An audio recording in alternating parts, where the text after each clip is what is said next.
शमूएल जो इज़राइल पर शासन कर रहा था, अब वह बूढ़ा हो चुका था। उसने परमेश्वर के तंबू में भेंट की वेदी पर सेवा की थी, युद्ध का भी नेतृत्व किया था और लोगों के बीच की समस्याओं का भी उसने न्याय किया था। उसने ईमानदारी से अपना जीवन परमेश्वर के साथ बिताया था, परंतु दुख की बात यह थी कि उसके बेटों ने उस जैसा जीवन नहीं बिताया।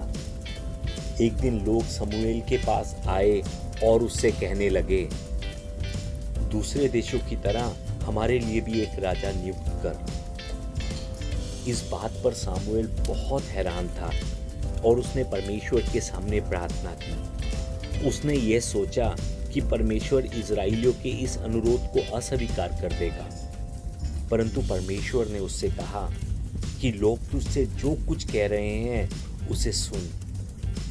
इजराइलियों की इस मांग के कारण शमूएल बहुत उदास था, क्योंकि उसे ऐसा लगा कि लोगों ने उसे अस्वीकार कर दिया है, परंतु हकीकत ये थी कि उन्होंने शमूएल को नहीं बल्कि परमेश्वर को अस्वीकार किया था।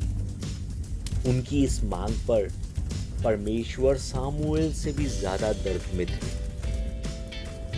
परमेश्वर ने शमूएल से लोगों को उन समस्याओं के बारे में चेतावनी देने के लिए कहा जिन्हें वे अनुभव करेंगे जब उनका राजा होगा।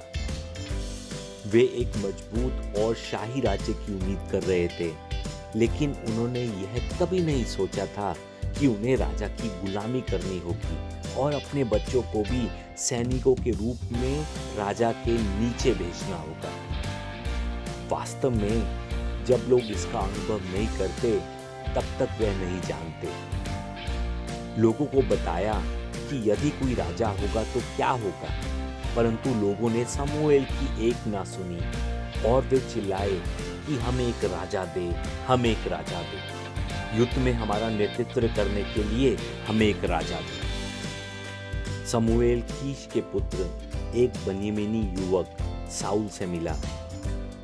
शाऊल अपने पिता के खोए हुए गधों को ढूंढता हुआ शमूएल के घर आया।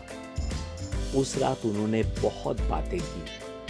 अगले दिन शमूएल ने शाऊल के सिर पर तेल डालकर उसका अभिषेक किया और परमेश्वर का वचन शाऊल को सुनाया। रास्ते में एक आदमी तुझसे कहेगा कि जिन गधों को तू ढूंढने को गया था वे मिल गई हैं, और कोई दूसरा तेरा कुशल पूछकर तुझे 2 रोटियां देगा।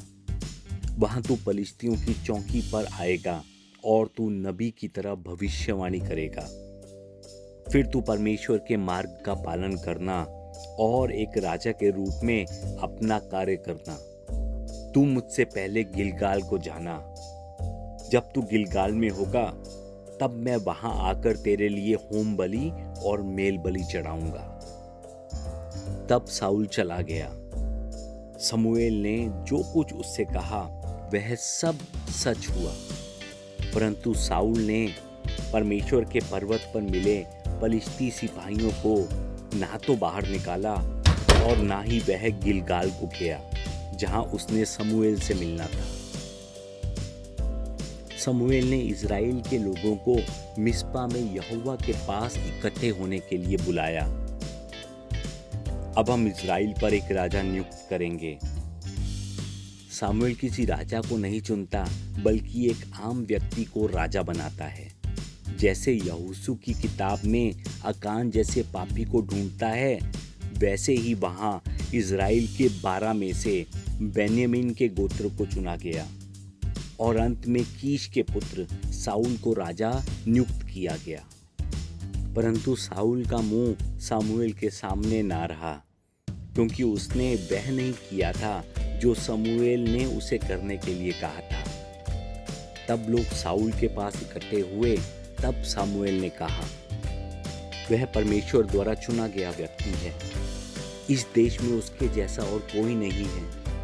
कुछ लोग चिल्ला रहे थे, राजा अमर रहे, लेकिन अन्य कुछ लोगों ने कहा, यह व्यक्ति हमें कैसे बचा सकता है? क्या आप किसी बात को लेकर चिंता में हैं, क्योंकि इजराइल में राजा का राज्य प्रारंभ हो गया है?